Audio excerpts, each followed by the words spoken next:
Welcome, everybody, to Real Deal Media's members only overtime. We're going to have an overtime extra innings chat with James Martinez, who just finished with me speaking on the late night show World at War.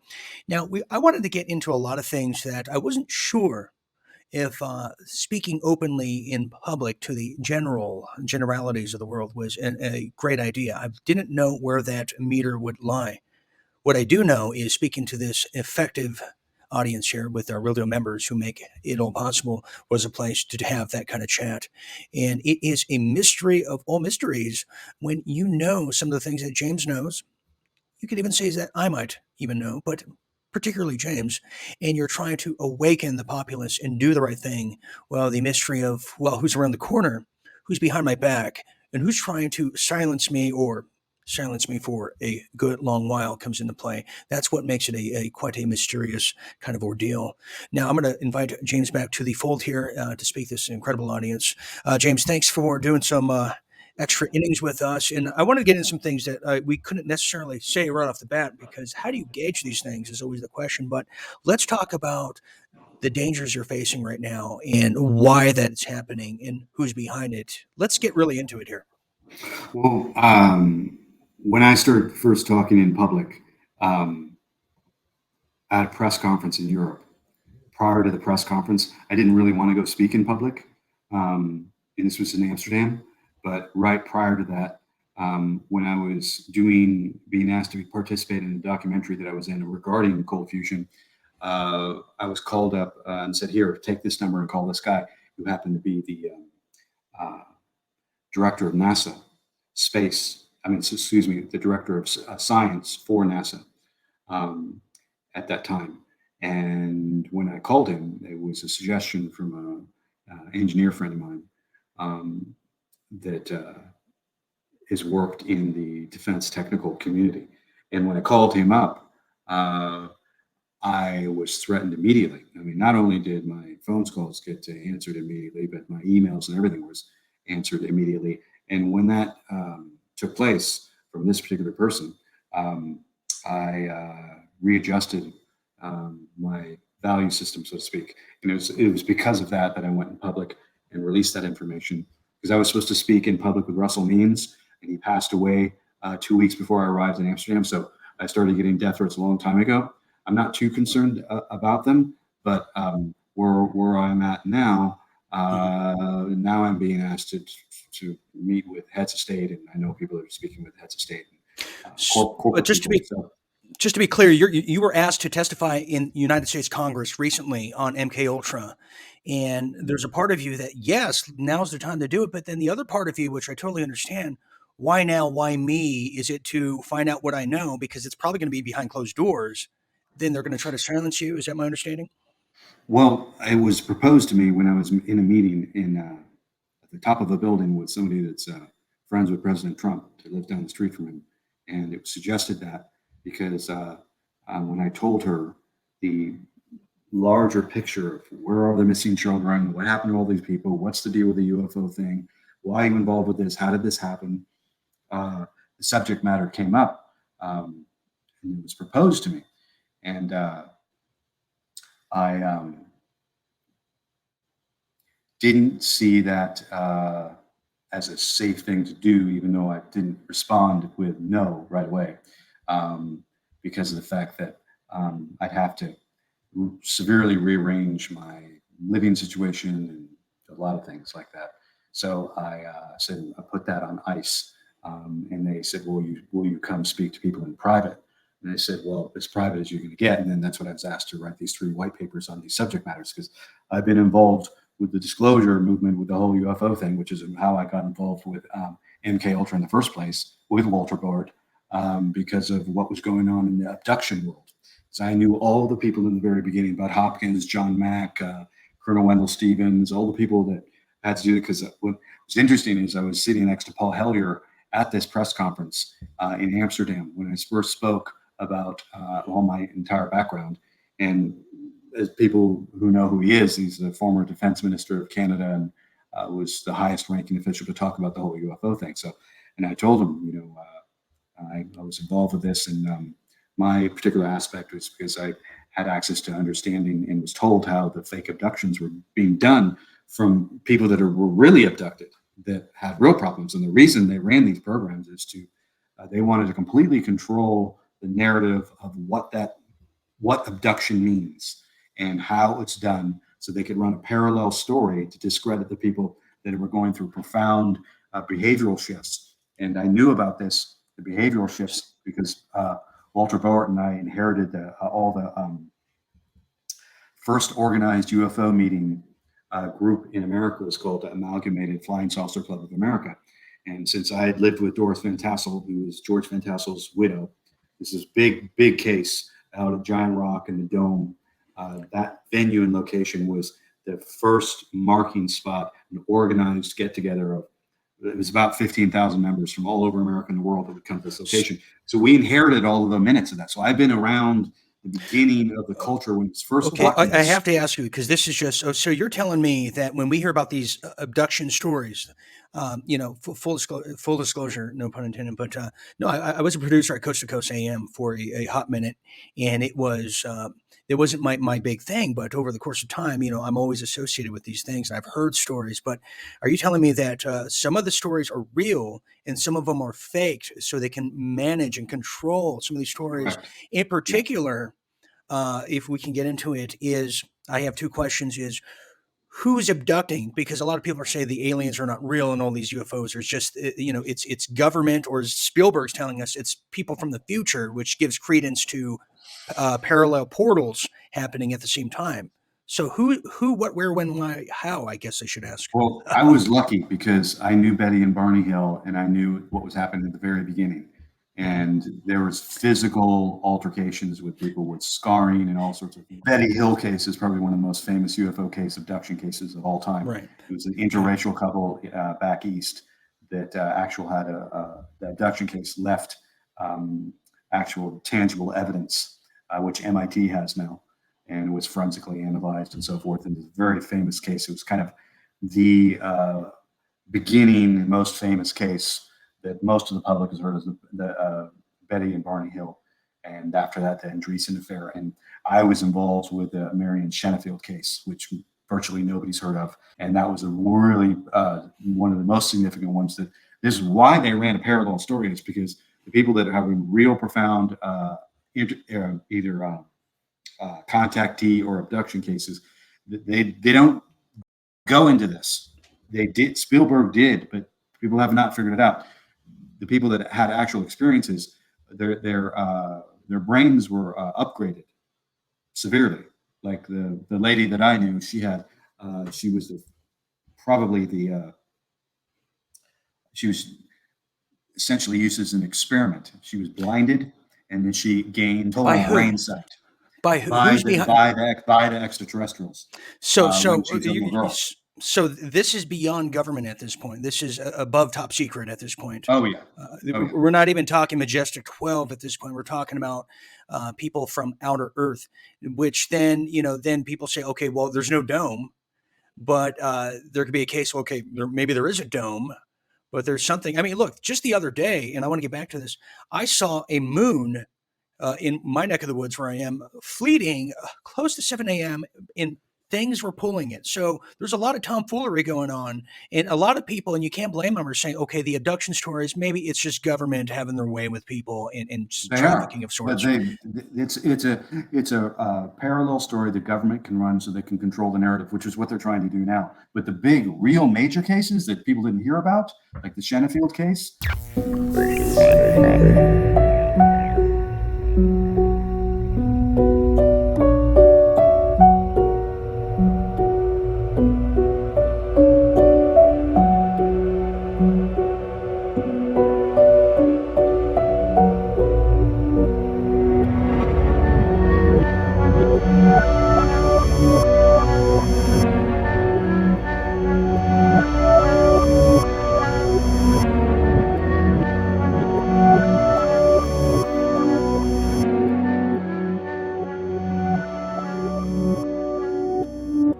That's what they were worried about, because these people were undergone upgrades. Her brain was switched on way more. She was blinded, and then she became had a form of brain sight, and she was consulting for all these big corporations. And she was the protege of Dr. Andrei Puharich, who built the psychic warfare programs into the United States. Uri Geller was involved. Uri Geller. Yeah, Uri Geller was involved. He had a very close relationship with Michael Jackson and John Lennon, to my yeah, because he's part of the disclosure thing. Because in the very beginning, when my associates knew him, he didn't want to say anything about UFOs or aliens at all. He just wanted to make money, and he made money through dowsing. That's what he did. It wasn't the spoon bending thing. So there's what I'm trying to say is there's a separate total culture and civilization that's gone behind the national security curtain having to do with this. So what absolutely. they did, they started to fake the abductions so they could discredit the real ones, because the real ones were a national security threat because they had that capability of doing stuff way beyond regular surveillance. The lady I knew specifically, because she was consulting for Sunoco Oil, NASA scientists. There's actually one of the there's experiments done with one of the top NFL coaches that's very famous that we worked with in the very beginning. Experiments in psychic warfare, basically, is the easiest way of saying it. So what I'm trying to say is there's all of this activity is going on behind the scenes. And now people are getting little snippets of what's coming to the surface, and it's going to get way bigger. It's going to get way bigger because they're going to have to come up with an excuse about why they attacked our genetic integrity. So the whole extraterrestrial thing is going to come in. That's what it has to do. So you're now being asked to testify in front of Congress. Did they tell you it was going to be public, or was it going to be behind closed doors? They wanted to. They didn't even. They wanted to see how I responded, and there's some things about that wouldn't be good for me to do, because I would put other people. It would put other people in danger, and you're like at a point too, like, why should I care? A lot of people are that way. Like, I've done all I can. Well, I'm not law enforcement. Right. The only thing I can assist on that level is dealing with extremely damaged people that have had meta programs put into their central nervous system that have been working in those programs. And I've dealt with some of those, but you have to be really skilled to deal. I mean, Robert Kennedy Jr., we both spoke about me talking to Sirhan because their own psychiatrist couldn't get in there and access all the hypnotic embeds that are stuck inside of him because he doesn't remember things. And he's up for parole too right now as we speak. Yeah. So anyways, okay, so you're talking to all these people now. Let's get back into the Trump factor too. This is very key. Is, we've been asking what's going to happen, what's it going to take. He's making the rounds again. And I thought if anything should have happened, it should have been in 2021. But here we are 2 years later. Is it too little, too late? And if not, what is he going to do that you're hearing through the grapevine there? The reconstruction of the republic. That's what's underway. I've heard it from 3 different places, and I'm supposed to speak to a major general tomorrow. I was asked to do it just to give my take on the energy sector of what's going on. But what the public want to see and what he should do? He should be a man and come out and say, I up with warp speed and getting these kill shots out, and apologize. If he did that, he would win everything, because nobody ever in a official capacity like that has ever apologized to the public for something of this magnitude. And he should do that. I don't see him doing that, but if he does, he will win then. I would say go further. And say who the rats are, not only in his cabinet at that time, but how about his own family? How about the Kushner factoid? Okay, and then talk about if it was indeed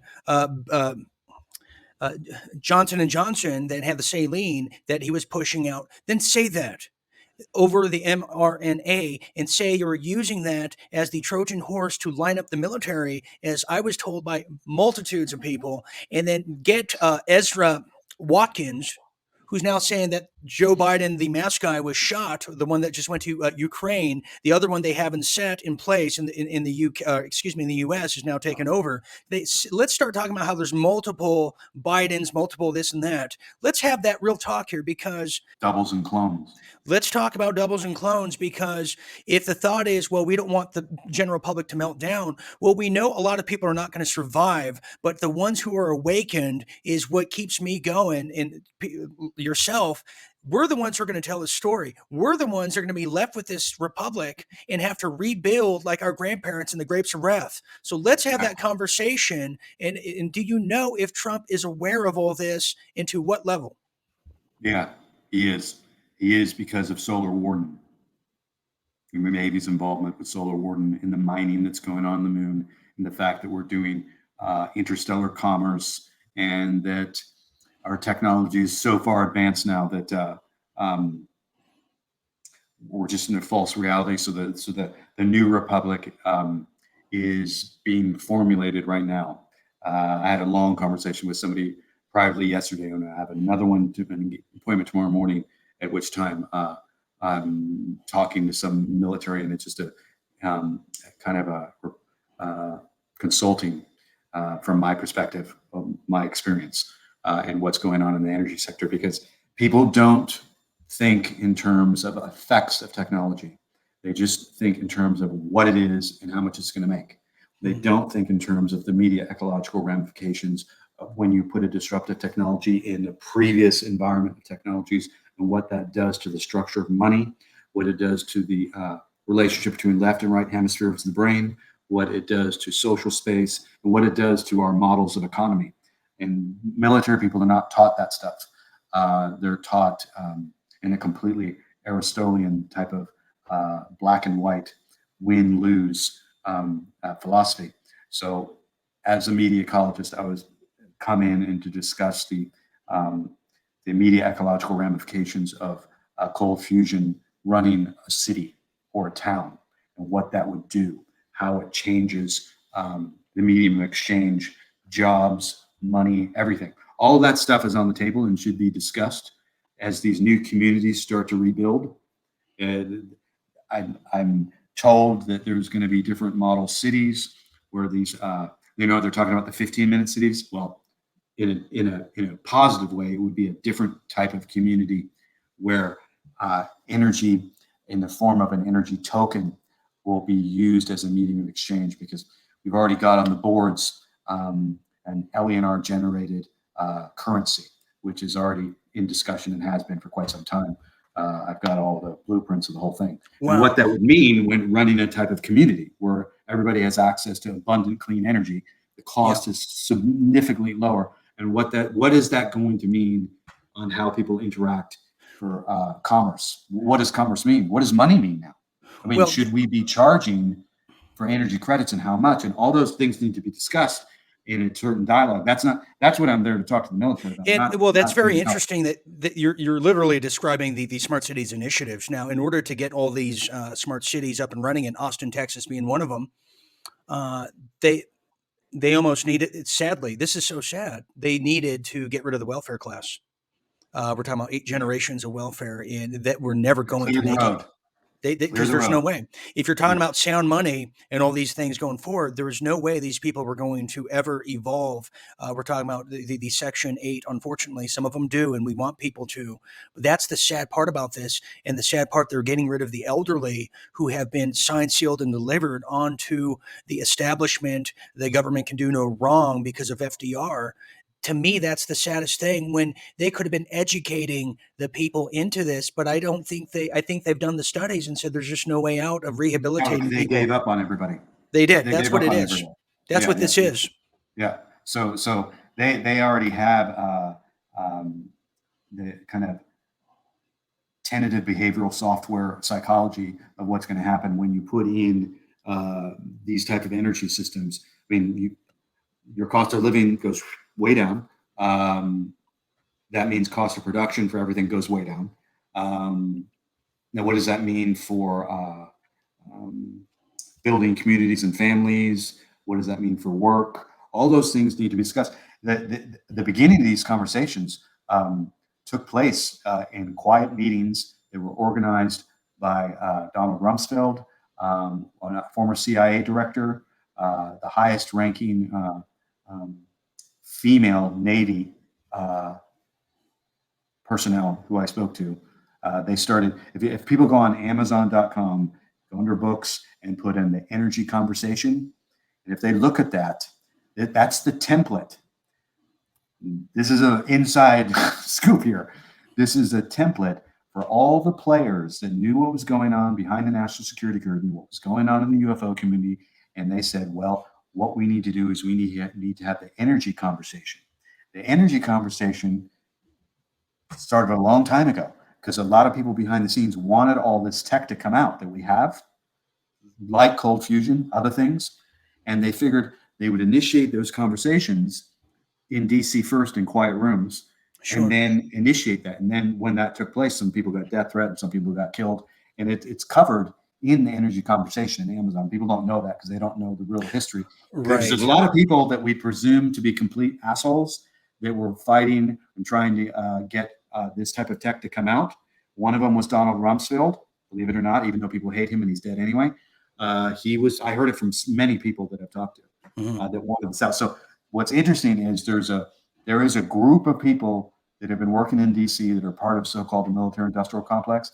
They want all of it to be released, but Right. they're answering to somebody else, and people don't know who that somebody else is. They think they're like Kissinger and Haig and all these guys and Rumsfeld and people on that level. They're answering to somebody. Well, see, I don't think just how government is in general. I don't think this is going to go over smoothly as the blueprints may say. Because if the Godfather told us anything, there is a New World Order struggle between the satanic realm and just the kind of the pit bosses of it all. Hence, BRICS. I mean, imagine this, James. In the United States right now, we're talking about the financial reset. Not one person outside of this show and maybe a few others knows about BRICS. With Russia, Brazil, China, South Africa, Hungary, which is a huge up and coming with Viktor Orban's doing over there, huge player in this, who's breaking the EU. Then we have the old world order, who's hanging on for dear life with the petrodollar that's worth nothing anymore. So I see this going so many different ways that Donald Trump, I don't think, is really calling the shots as much as he thought he could. No, he's not. He can't. He can't be. It's too much. It's too much. It's too big. We're not walking backwards into our future right now. We're switching. We're turning around and facing this absolute total redo of energy and technology. All this stuff is going to start coming out, and the extraterrestrial presence is going to have to be dealt with as well. All of that's going to be put into the mix. That last part of it is the part that I'm dealing with some people right now. I just dealt with a really big guy day before yesterday, and I mean, how is that going to look? They have had to slowly get everybody ready for this because what's going on is it's too overwhelming. When you were talking about Spielberg and Close Encounters, what he shows there, that's what's been going on. That's what they've been doing. Oh, Bob Lazar said that is probably the most accurate depiction. He's right. Close Encounters of the Third Kind, and I said, and then what nobody else knows as well is that particular case he got from when he was showing in that movie. The everybody remembers this ding ding ding ding with the sounds beep beep beep beep. They were doing that famous tonal sound mixed with the hand communication signals and the color in the background when they're using the music. That's from a UFO case that they stole. That was from the Marianne Shennefield case. Yeah, okay. That's where they got that from. It wasn't Jacques Vallée that gave them all that. That came from the Shennefield case. Because when I first heard it, I thought it was another rendition of "Owner of a Lonely Heart." I got really confused, and I said, "What is this?" Okay, yeah. I said, "Yes" is a great band after all. I take it all back. We have some questions here, James, and then we'll get you out of here. And as you go, we give you our au revoir to Europe, wherever you're going. We have Lillian Lee, the famous starlet of yesteryear, saying, most, if not all, 33 degree and above are bi or gay. James, do you recall being in the steam room and having someone's hand on your knee? Yeah, I met a lot of 33s in Santa Monica and in LA and some in the Valley. And, I mean, I wasn't going around asking them, but they didn't look like it to me. I don't know. I You could be could be wrong. fresh meat. You could be fresh meat Yeah, in many eyes. exactly. Yeah. Fresh meat, if I've ever seen it. We have Debbie Ramsey. Hello, Debbie, saying Alan Holt, not Alien Holt, from NASA in Texas, used to investigate crop circles and abductions. I didn't know that. Thank you very much. We have some other people, and it goes into the missing people of. I will not go into a forest anymore. I will not. David Politis has done a great job on Coast to Coast AM. I will not go into the most missing persons into Yosemite. And imagine, James, I went there 3 times as a kid. Me and my buddy Stevie, we got lost and we were ripe for the pickings, but I guess they didn't want me that bad. Whoever that Right. is. And are we sure those are the alien types doing that in the forest, or is that governmental at this Well, point? no, I know that there's an underground system, openings of the underground systems and all the DUMBs, because they've got a Mm, monorail system under the United States. That's just, they got a huge city huge, and transit system and everything right. underneath there. So I think maybe some of those people got close to certain things that they shouldn't see, perhaps, or they were just harvested. Interesting, because I've heard a lot of the encounters. They said they don't remember. They were taken somewhere else. The people that took them look like humans, humanoids. They could be tall Yeah. people. It is some wild stuff. And Spielberg is a. I'm not even sure he's pure human at this point. I don't even know what that's all about. That is one creepy mofo. You know what I'm saying? So there's Yeah. that part of it all. Okay, so and then we have John McBride saying, if we're so technically advanced, where's my damn hoverboard? Yeah, where are those? Yeah. James, you look like you used to skateboard. Didn't you ever say, when's the hoverboard coming? Okay. Yeah. From the time travel Back to the Future movie, that they showed that. And they also showed the fusion generator. Did you notice that? David Zemeckis, I believe that's his name. Is it David Zemeckis? He was also talking about how 9/11 was coming. He had the imagery and all these things. So these guys know, Yeah. just like the Matt Groening of The Simpsons, who boast about the Bohemian Grove. So what are we going to do with the satanic type of people? Are their powers and their days numbered now? Because we got them.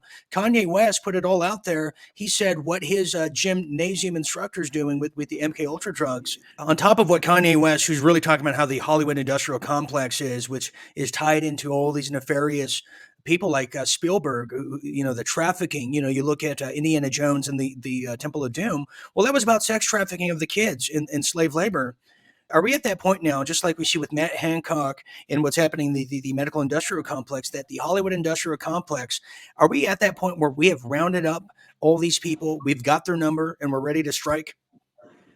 Yeah, part of it was stimulated by that performance from Sam Smith. Was it Sam Smith at the Grammys? Oh God. Oh yeah, yeah. Oh, And terrible. I got everybody called me and I got emails about it. And they're like, "Yeah, this is the new lowest of the low." So they've collapsed themselves. So Hollywood as a tool is it's obsolete. Here's what I fear too, and in regards to religion, if indeed they truly do a disclosure, do we not see the religious institutions melting into their footprint and just complete and utter chaos to unfold? Because this would go against the dogmas of so many, would it not? Well, Paul Hellyer told me that there's already been counselors instituted by various of the major religions to handle this when time comes. So they'll be Wow. kind of What are they going to say? they'll be interfacing because they're going to have to rechange the book and add extra things to it. They're going to incorporate it into their monologues of the church themselves. Well, I mean, James, they have to. The missing textures and the scriptures of the Bible are underneath the Vatican. What was truly the role of Judas? Well, they took that one out. You have the King James Bible edition or King James in general. What it was his secret society? What was Sir Francis Bacon's role in this whole thing? And it just, there's so much information they're keeping out of it all. But I'll tell you, in regards to religion, I think the big shoe to drop, because we've seen the Catholic, we've seen the Scientology, is the Mormon Church. I've been saying this for years now. Their grubby hands, their money, their power, and that goes way beyond J.W. Marriott. It goes into military Yeah, industrial complex, Hollywood, it all. I wait for it to fall because Mittens Romney, who has been just as quiet as a church mouse for a reason tied to Ukraine, is really going to be hiding. Kind of in closing, James, because we could go for hours, and one day we might. We talk about the alien invasion. So you're saying no nuclear war, that this is all kind of an arms race of sorts in distraction, but really a Project Bluebeam is what it is. That is the next shoe to drop. Yeah, they're from people that I've talked to that have been around long enough behind the scenes. I specifically, and I said to two or three people that I knew since the 90s that are involved with the disclosure stuff, hands-on people, that any advanced civilization isn't going to allow us to destroy the planet because of the particular um, special type of lab that the Earth is for multiple species. They're not going to allow nuclear destruction like that. I've talked to like three people, and they don't even ponder it when I ask. I said no, they'll never allow it. They're not going to allow it because of the water specifically, and it would be too much damage to our entire biological code would be destroyed completely. It's a idiotic and stupid, insane move to make, and everybody knows that. But I've told like three really people that I trust that any UFOs, because the UFOs have, I mean, it became a national security issue because the UFOs just shut off all the nukes all the time, but we don't hear about it. We've only heard about it like 5 or 6 true. times, but they do it all the time. Paul Heller talked to me specifically about it, and he goes, and I remember leaning next to him. He goes, yes, this is all bullshit, and it should all be out on the table because it concerns everybody. And the last people that we should be getting any advice or counsel on it is the governments, because they're going to lie for their own particular purposes. So he was completely full disclosure and was morally in that position, which is exactly what should be happening. All this stuff should just come out, because it's not going to go nuclear, I don't think, ever. No, I don't think so too. Putin's not stupid. Neither is Xi Jinping. I think Xi Jinping is colluding with Putin, Trump, and some other big players. Nobody wants to destroy America by a nuclear bomb. This is too much of a beautiful soil. They all want a piece of the pie. If anything, I've said this to many people, Putin doesn't want to have an American government ever again, to have them checkmated, but they want to I think truly Russia wants to be the sister country of the U.S., as we should, along with China. The Chinese people want to be free outside of the CCP. I really do believe that. But I see the CCP, as I was promoting in the regular show, they have what they call the Lost Sinking Ark project, meaning what Hitler did, spread all the money all over the place, all 90 million of them, in the event they got to flee, that they can just have a secret witness protection program, if you will, with money and hidden in casinos, caves, just like Marcos and Ferdinand and all these other guys have done. So that's what they're going to do. But they're going to allow the medical industrial complex and New Semin, all these people, they're going to allow their puppets to take the fall to get the smart cities initiatives going, as I see it. So that's how I see the World War III going. But it's going to be very splintered here in the U.S., James. You're going to have great places like the Dakotas that never went under the lockdowns and all that bullshit. Great places. Broken up into regions. Yes. And they're going to have to remake the maps too. We've been lied to about the maps. People told me the true Nile River is in the Grand Canyon. I won't believe it. I don't. That's hard to believe. Too. There you go. It's where all the gold is. Loads of gold is in the Grand Canyon. Where all the gold. Mm-hmm. So anyways, you're going to be getting out of here. Just kind of in closing, James, because in true disclosure is when James and we first started talking, I knew nothing about all this, what he was doing, right? We were just two guys just bullshitting, and we just kind of discovered each other over the time. But I'm anxious for you, James Martinez, and I really want you to be safe. Is there anything we can do to help you in your journey of sharing with the world here? Ready? Right? Or, feel free to, everybody else ask for donations. I'm happy to receive donations, even though I hate asking for them. I do have a Patreon account. There is stuff on there. I correspond with anybody on there. If they send me messages, I always return those messages. There is a lot of exclusive material on there that's not out at all. And some, I've got to say, just so people, if they're consider that, there's some things that I just can't leave digital signatures to or say that I'm doing at all at this point. Like at this point, I was like, okay, you're going to go public, really public, or do you want to? What are you doing? And I haven't finalized any decisions about that, but because I know what's going to happen when I do that. So, but at this point, freedom means so much to me that my colleagues and friends that have all passed away, they probably want me to do it, but I'm preparing something right now. So you'll know about it. Y'all know about it. And yes, and we're not talking about Dancing with the Stars either. It's going to be something much bigger than that. No, it's not the dating game, Dancing with the Stars. No. Hey, wouldn't James be perfect, everybody, all of our members, for apocalyptic dating? I've been telling him for months now. He would be so key. So key. Yeah, He would be so key. I'd be rolling with loads of people just lined I just want to host that episode. And okay, and we already have a proposal. We have Lisa Marie says, I'm available, James. Okay. Let me, Lisa, I'll get you his number. Just reach out to me. We'll make that happen. Okay. So, and Dana says, yes, James would be great. Okay. Ladies, let's keep the brassieres on, just swinging them at the. Okay. We're going to get out of here. Everybody, thank you for joining us here on a very special extra inning, because sometimes we don't see James Martinez for like 6 months, and, we spend all of our time. So anyways, all right, everyone, we'll talk to you very soon. Stay true, stay tuned, stay Thanks awake. again. And, okay, everybody. Good night, all.